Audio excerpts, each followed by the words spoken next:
Some video games strike it big and become long-running franchises or immortalized in trilogies. We've all heard of and remember Super Mario Bros. 2 and Halo 2. However, what about sequels that were quickly forgotten or maybe you've never even heard of at all? That's what we're going to be looking at in today's video. We'll start off with Ape Escape 2. Ape Escape 1 was revolutionary upon its release, being one of, if not the first PS1 game to acquire the PS1's new dual stick technology. You use the left stick to move and the right stick to activate your gadget in any of the directions. It featured a cast of iconic monkeys, amazing levels to explore and jump around in, and just really cool gadgets that made you feel like you were playing Super Mario with a James Bond twist. One of my absolute favorite 3D platformers in the early 3D space, and I think it stands the test of time and goes toe to toe with its contemporaries of Mario 64 and Spyro the Dragon. I was a huge fan of Ape Escape back in my youth, so you can imagine my surprise when I got a little older and started collecting retro games and figured out that there was not one but two sequels for this cult classic, both released on PS2. And I gotta say, I had just as much fun, if not more fun. Ape Escape 2 features even more monkeys, even more gadgets, and even more levels to explore. And Ape Escape 3 is arguably even better. I don't know, it just feels like the series just kept peaking, and it's a real shame they haven't done any worldwide mainline releases in this game since Ape Escape 3 on the PS2. I gotta say, if you're a fan of Ape Escape 1, you will be right at home with this awesome, underrated sequel. Now we're going to turn our attention to another PS1 game. This is Tomba 2. Tomba 1 is already an underground cult classic. My uncle played this one back in the day and is the only reason I even knew about this game growing up. Now Tomba 1 is a little infamous in the PS1 collecting space. But I gotta be honest with you guys, until I started prepping for this video, I don't know if I had ever heard of Tomba 2. It's an interesting backstory. Tomba was developed by Whoopee Camp. The name may not sound familiar as they really only developed Tomba 1 and 2. Interestingly enough, their director, Takura Fujiwara, was kind of a household name in the 80s. He worked at Capcom and was the director behind hit classics such as Ghost and Goblins and Bionic Commando. Sadly, even with his credentials, Tomba 1 just did not sell well, despite being well received, and I think that's really what doomed Tomba 2.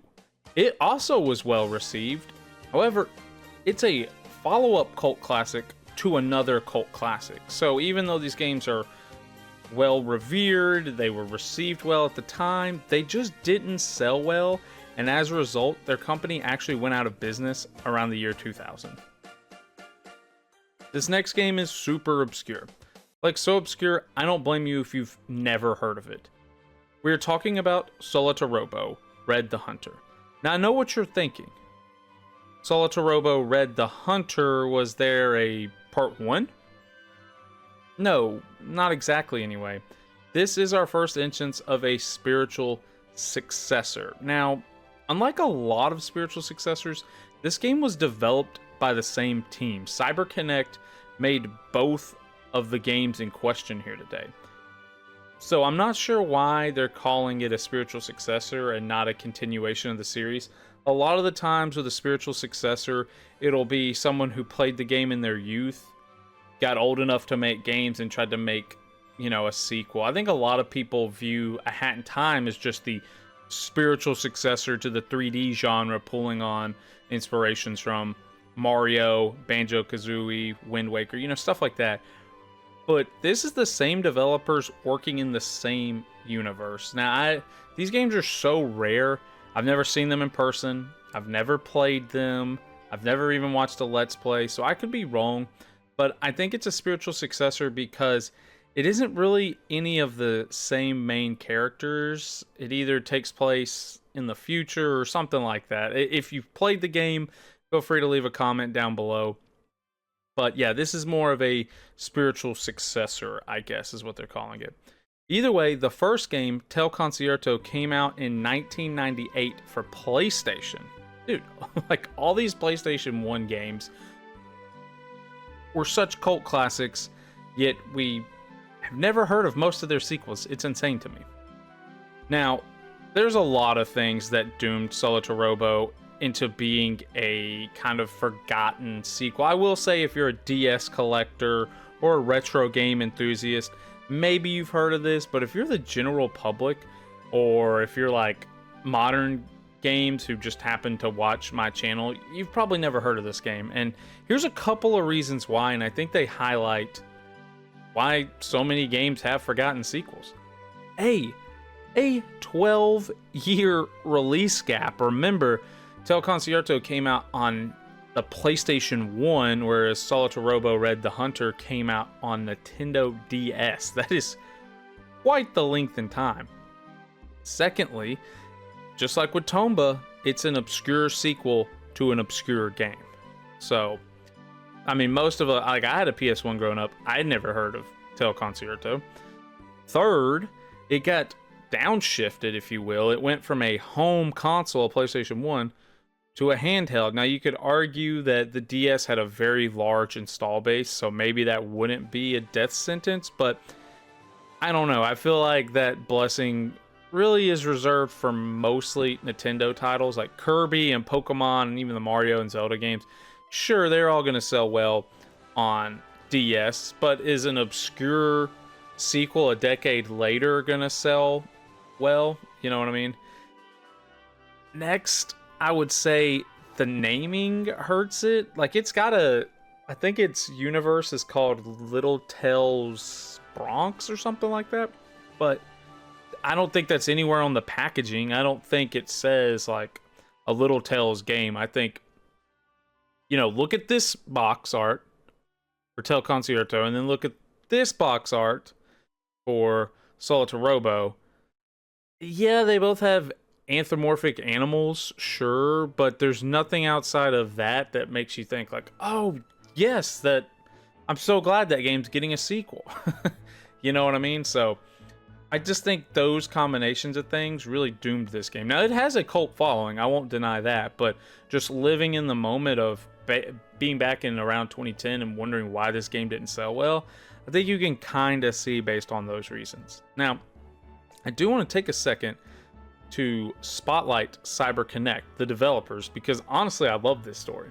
CyberConnect approached their parent company of Bandai about making a sequel twice, once in 1999 and then again in 2000, getting canned both times. So what's a studio to do if your parent company dashes your dreams twice like that?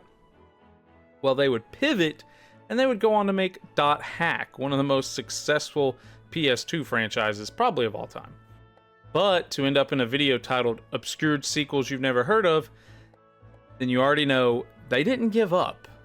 It would take them a whole nother decade, but the developers believed in their world. I think they said that the Little Tales series has fans all over the world. And now that is just so awesome to see a developer go to your parent company, be told, hey, you're just, for whatever reason, you're not profitable enough or whatever, we don't believe in your vision, and to just be shot down multiple times, but to feel so passionate, so reinvigorated to work on your project that not even time or your bosses stops you from creating the game of your dreams.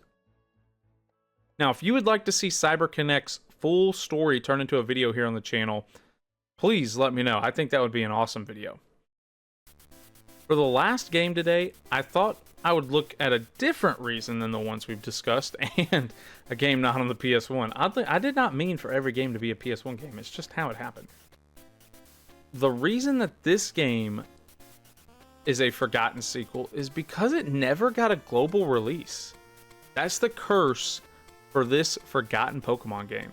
Say it with me. Pokemon Trading Card Game 2, The Invasion of Team GR. Yeah, some of these games, their names are just mouthfuls. Still, workshopping the name aside, this is the one that surprises me. it's Pokemon during the Pokemon craze around the turn of the century. It's crazy to think that they would leave a Pokemon game trapped in Japan. Now, I don't think Nintendo, Pokemon Company, or Game Freak ever released statements about this. But from everything I've researched, it just seems like a combination of some things. Notably, timing. In 2001, Nintendo as a company was looking forward to the Game Boy Advance, and as you guys maybe know, Pokemon Trading Card Game 2, The Invasion of Team GR, came out on the Game Boy Color. Now, this also means that Game Freak internally was turning their attention to the third generation of Pokemon, which would debut on the Game Boy Advance with Pokemon Ruby, Sapphire, and eventually Emerald. And as you guys know, that means you probably don't want to waste efforts localizing a Pokemon TCG game that focuses on the first two generations of the cards. This just didn't seem to be a financially responsible use of their resources. As a result, I'm sure only the hardcorest of hardcore Pokemon fans even know this sequel exists. Now, I will say we talked about this game in our The Last Time You've Seen Every Pokemon spinoff. So, if you're a Pokemon fan, maybe go check that out. Maybe there's some other sequels you didn't know existed. So, as you guys can see, many different genres and franchises suffer from this phenomenon. If it can happen to a Pokemon game, if a Pokemon game can have a forgotten sequel due to localization, cost, due to bad timing, due to marketing, due to technology leaving that specific game behind, then really it can happen to any game. And I hope this video illustrated that there's marketing reasons, there's time reasons, there's shifting consoles, there's going from a home console to a handheld, there can be a change in developers. There's so many reasons that a game that was successful can have a sequel that you've never heard of. Now, there's still more games I could talk about, such as Chibi Robo comes to mind. So if you like this video and you would like this video to get a sequel, don't forget to like, comment, subscribe. Thank you guys so much for watching. Let me know down below, what's a game that got a sequel that's just not talked about? Nobody knows this game got a sequel. Maybe it got a name change. Maybe it got done by a different developer. Just let us know. There could be some good hidden gems. So, again, thank you guys for watching. Have a great day. I'll see you in the next one. Peace out.